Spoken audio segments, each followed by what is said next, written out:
সন্তানকে বাধ্য করার একমাত্র দোয়াটি 3 বার পাঠ করে চিনিতে ফু দিয়ে খায়, সাথে সাথে আপনার সন্তান বাধ্য হয়ে যাবে, আপনার কথায় উঠবে বসবে, যা বলবেন তাই করবে, আপনার অবাধ্য আর হবে না, আপনার হৃদয়টা ভরে যাবে, একেবারে আনন্দে ভরে যাবে। আপনি তৃপ্তি পাবেন যে আমার সন্তান কথা শোনে, অবাধ্য না। অনেক টেনশনের মধ্যে পড়ে গিয়েছিলেন যে সে এত অবাধ্য, লেখাপড়া ঠিকমতো করে না, ভালো রেজাল্ট আমাকে দেয় না, তো সে যদি ভালো রেজাল্ট না করতে পারে তাহলে তো ভালো স্কুলে পড়তে পারবে না, ভালো কলেজে ভার্সিটিতে পড়তে পারবে না, চান্স পাবে না, ডাক্তার ইঞ্জিনিয়ার জজ ব্যারিস্টার ইঞ্জিনিয়ার পাইলট হতে পারবে না। তো দুশ্চিন্তার মধ্যে পড়ে গিয়েছিলেন। কোনো দুশ্চিন্তা আপনার করতে হবে। আপনার একটিমাত্র সন্তান চাপ প্রয়োগ করলে বাসার থেকে বেরিয়ে চলে যায়, আর চাপ প্রয়োগ করতে হবে না, আপনার কাছে এসে একেবারে সুন্দর মতো কথা বলবে এবং যা বলবেন তাই করবে। প্রিয় ভাই বোনেরা, আপনি অভিভাবক, আপনি বিশ্বাস এবং আস্থা নিয়ে আমলটি করবেন। সন্তানের জন্য পিতামাতার দোয়া অনেক কার্যকারী, সাথে সাথে কবুল হয়ে যায়। অনেক চেষ্টা সাধনাই করেছেন, কাজ হয়নি, আমার দেখায়নি, ওই যে চেষ্টাটি করে দেখুন কি হয়। প্রিয় ভাই বোনেরা, আমলটি করার ক্ষেত্রে কি কি করতে হবে? আপনাকে অল্প কিছু চিনি আপনার সামনে রাখতে হবে, রেখে ডেকে রাখবেন, এরপর উত্তম রূপে পবিত্রতা অর্জন করবেন। পবিত্রতা অর্জন করে পবিত্র স্থানে আপনি বসবেন কিবলামুখী হয়ে, চিনি তো আপনার সামনে থাকবে, এবং জীবনের গুনার কথা স্মরণ করে ক্ষমা প্রার্থনা করবে। হ্যাঁ আল্লাহ, জীবনের সমুদায় গুনাহ খাতাগুলো মাফ করে দিয়ে অন্তরকে পাক পবিত্র বানিয়ে দিন। এভাবে আল্লাহ রাব্বুল আলামিনের কাছে বলবে। এরপর 3 বার দুরূদ শরীফ সাল্লাল্লাহু আলাইহি সাল্লাম, সাল্লাল্লাহু আলাইহি সাল্লাম, সাল্লাল্লাহু আলাইহি সাল্লাম ইস্তিগফার এবং দুরূদ শরীফ যখন পাঠ করা হয়ে যাবে, এরপর আপনি কি করবেন? এরপর আপনি সেই সূরা পাঠ করবেন। যখন পাঠ করবেন, রব্বুল কারীমের কাছে বলবেন, আল্লাহ, আপনার শরণাপন্ন হয়েছে, আর কারোর কাছে যায়নি, আপনার খাজানা থেকে আমাকে দান করুন, আমার সন্তানটাকে বাধ্য করে দিন, সন্তান তো অবাধ্য, কিছুই আমি করতে পারছি না, দুশ্চিন্তার মধ্যে পড়ে গিয়েছি সন্তানকে নিয়ে, যত অর্থ সম্পদ খরচ করে কাজ হয় না, সে তো ভালো লেখাপড়া করে না, ভালো রেজাল্ট আমাকে দিতে পারে না, তো তাকে দিয়ে তো অনেক আশা ভরসা রয়েছে, তো সে আশা ভরসা কেমন করে আমি পূরণ করব, সে যদি লেখাপড়া ভালো করে না করে।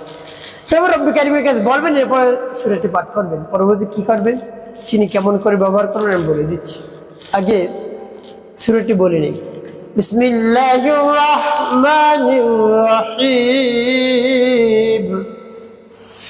ইন্না আ'তাইনাকাল কাউসার ফাসাল্লি লিরাব্বিকা ওয়ানহার ইন্না শানিআকা হুয়াল আবতার। যখন পাঠ করা হয়ে যাবে, এরপর একটু শুনবেন, তারপর আপনি আবার পাঠ করবেন। বিসমিল্লাহির রাহমানির রহিম।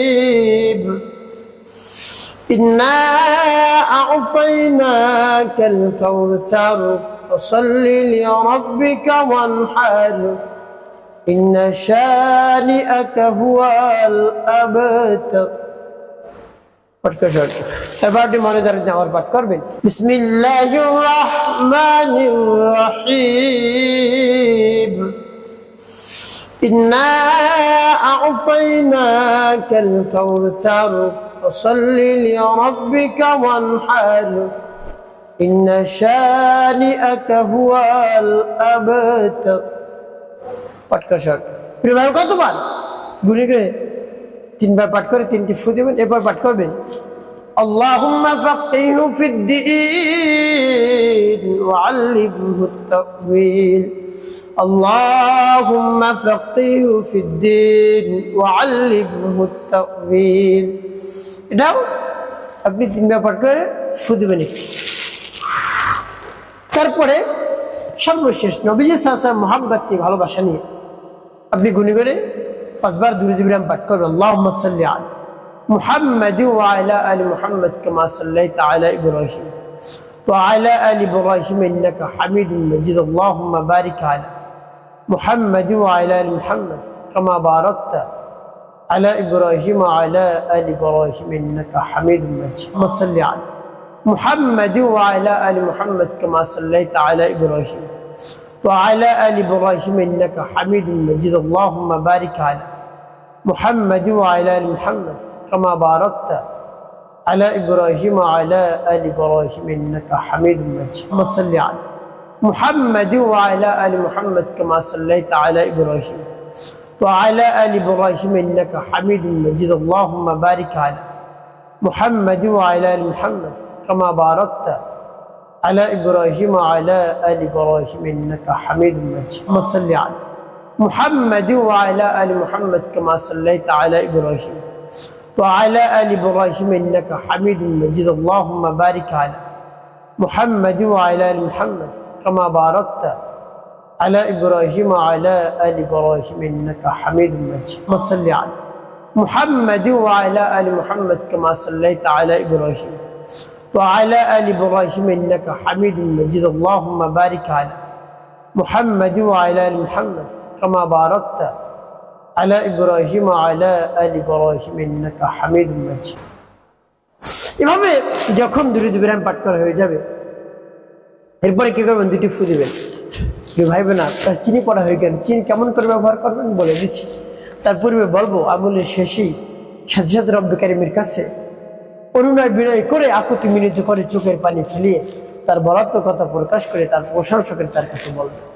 কাজ হয়ে যাবে ইনশাআল্লাহ। তারপরে ভাই বোন এই চিনি কেমন করে ব্যবহার করবে পানির সাথে মিলিয়ে আপনি তাকে পান করাতে পারেন শরবত বানিয়ে বা অন্য যে কোনো মাধ্যমে আপনি এভাবে পান করাতে পারেন খাওয়াতে পারেন, তবে গরম কিছুর সাথে না মিশিয়ে খাওয়ানো ভালো হবে। প্রিয় ভাই বোনেরা আমলটি করবেন সাথে সাথে একটি কাজ করতে হবে, নামাজ ছাড়বেন না। পূর্বে যদি নামাজ না পড়ে থাকেন আজকে থেকে নামাজ শুরু করে নামাজ আদায় করবেন, 5 ওয়াক্ত মানুষের খেদমতে কল্যাণের কাজ করবেন, মিথ্যা কথা বলবেন না, আপনার জীবন সুখময় হবে, শান্তিপূর্ণ হবে ইনশাআল্লাহ।